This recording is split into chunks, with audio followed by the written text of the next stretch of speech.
कहानी का शीर्षक है ठगों का ठग। एक गरीब किसान के पास एक छोटा सा खेत और एक बैल था।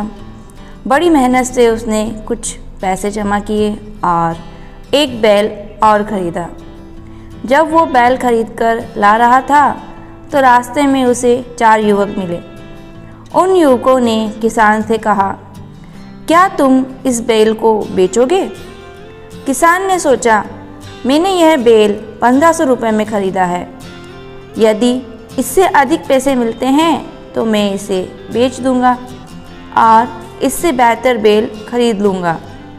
उस किसान ने उन लड़कों को बैल की कीमत 2000 रुपये बताई।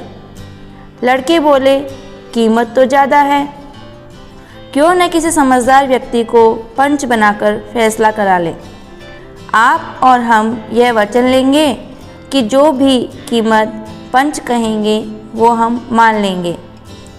कुछ सोचकर किसान ने बैल बेचने का वचन दे दिया। थोड़ी देर बाद वहाँ से एक वृद्ध व्यक्ति गुजरे। सभी ने उन्हें ही पंच बनाने का फैसला किया। किसान ने भी सहमति दे दी। वास्तव में वह चारों लड़के एक ठग पिता की संतान थे और वो वृद्ध कोई और नहीं बल्कि उन चारों का पिता ही था। उन्होंने अपने पिता को ही पंच बना लिया। पिता ने बैल की कीमत मात्र 500 रुपये तय की। वचन में बंधे किसान को 500 रुपये में बैल बेचना पड़ा, लेकिन वो इस बात को समझ गया कि मुझे ठगा जा रहा है। अगले दिन किसान एक सुंदर महिला के भेष में उन चारों भाइयों से मिला और उनमें से किसी एक के साथ शादी करने की इच्छा व्यक्त की। चारों तैयार हो गए और एक दूसरे से बहस करने लगे कि मैं शादी करूँगा, मैं शादी करूँगा। नारी के भेष में किसान बोला, जो मेरे लिए बनारसी साड़ी, मथुरा के पेड़े और सहारनपुर के आम सबसे पहले लाएगा, उसी के साथ मैं शादी करूँगी। यह सुनकर चारों शहर की ओर निकल पड़े। उनके जाने के बाद किसान उस ठग पिता को बहुत पीटा और वहाँ से चला गया। जब ठग के चारों बेटे वापस आए और अपने पिता की इस स्थिति को देखा तो मन कसोड़ते रह गए।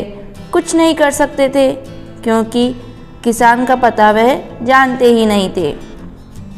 अगले दिन वह किसान एक वैद्य का भेष बनाकर उस वृद्ध ठग का इलाज करने पहुंचा और लड़कों को 4 जड़ी बूटी लाने के लिए अलग अलग भेजा। लड़कों के जाने के बाद उस किसान ने उस वृद्ध को फिर पीटा और अपना बैल लेकर चला गया। जब चारों भाई लौटे तो पिता को और बदतर अवस्था में पाया।